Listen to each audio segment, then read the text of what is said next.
kailangan kundinahin ng buong mundo at ng bansa ang iligal at mapaniil na mga aksyon ng Chinese government. Magandang araw mga ka-aerial defense, may ibabahagi na naman ako sa inyo dahil ngayong araw na ito ay may bagay tayong pag-uusapan, Department of National Defense na nawagan na sa mga kakamping bansa ng Pilipinas. Pero bago tayo magpatuloy, huwag mo muna kalimutan mag-like, share, and subscribe. Paki-follow at like muna ng aming page na nasa description na ang link. Nanawagan si Defense Secretary Gilberto Teodoro sa mga kakamping bansa ng Pilipinas na kundinahin ang isinasagawang agresibong aksyon ng China sa West Philippine Sea. We acknowledge the support of our allies and like-minded nations such as the United States, Japan, Australia, Germany, Canada, the Netherlands, the United Kingdom, and the European Union in condemning China's aggression and expansionist actions. We call on our people to stand behind the government in executing our constitutional mandate to secure the national interest in the West Philippine Sea. Operational matter po yan sa inulit-ulit ko. Ngayon po, kailangan kundinahin ng buong mundo at ng bansa ang iligal at mapaniil na mga aksyon ng Chinese government na labag sa kahit na anong norm ng international law, kahit saan libro hanapin. Magiging operational matter nga lahat itong mga katanungan po nila.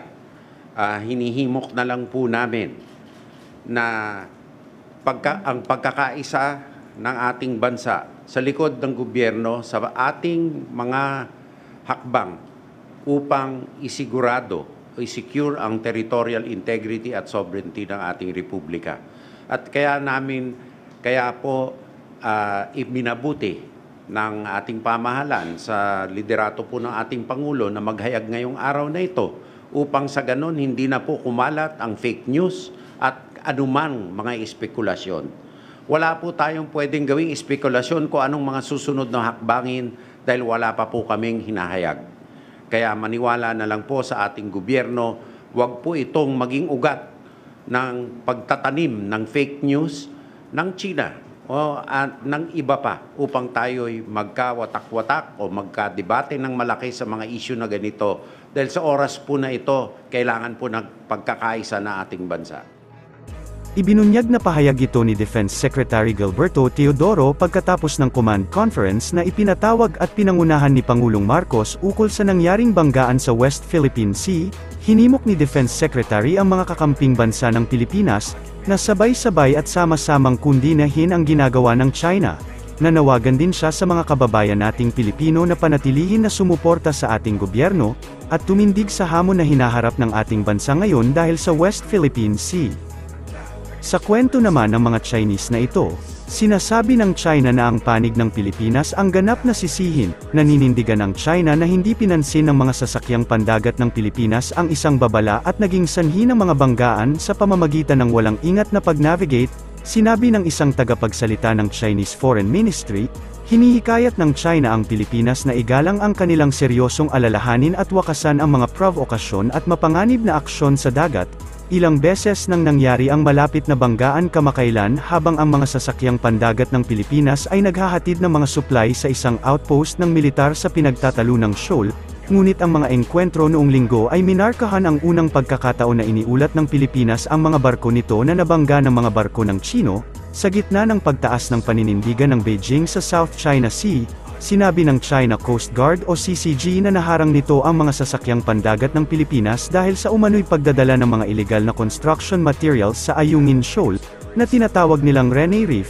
Sinabi ng CCG na gagamitin ang construction materials para ayusin ang sira-sirang BRP Sierra Madre, isang barkong pandigma ng Philippine Navy na sadyang sumadsad sa Ayungin para magsilbing military outpost. Nagbigay din ng pahayag si Defense Secretary Gilberto Teodoro sa mga balita at statement na ginawa ng China, patungkol sa pagbabaliktad nito ng kwento at Pilipinas pa ang sinisisi. Well, in law we have a principle called the thing speaks for itself. Was that restraint? I don't think so. Any unbiased person with a modicum of reason will see that this is not restraint. And there was another attempt to distort the narrative by saying there was a supposed promise. That has been put to rest already, that there is no promise, and if ever there was such was, if ever, which we do not accept, rescinded. We cannot compromise within our 200 nautical mile exclusive economic zone, within the bounds of our Constitution. Our Constitution is clear about our territorial integrity and sovereignty, of which there can admit of no compromise, particularly in the face of the arbitral award. So their preface to their statements, and their statements are to us a distortion of the truth. Principally, we're referring to the statement that they released, right? But we see a pattern of their statements, as being spinning a narrative. And this follows a pattern, not only their statement regarding the incident, but the 9-dash line, the 10-dash line, which is incredulous. Para sa mas madaming update tungkol sa ating defense, abangan lamang ang aking mga bagong video. Para naman sa mga gusto magpa-shoutout, mag-comment lamang po at share, paki-follow at like muna ng aming page na nasa description na ang link. Pwede ka ring manalo ng pera or load dito kapag ikaw ay naging top fan nito at napili. Huwag mo na rin kalimutan mag-like, share, and subscribe. Pindutin mo na rin ang bell para updated kayo sa aking mga video. Maraming salamat po.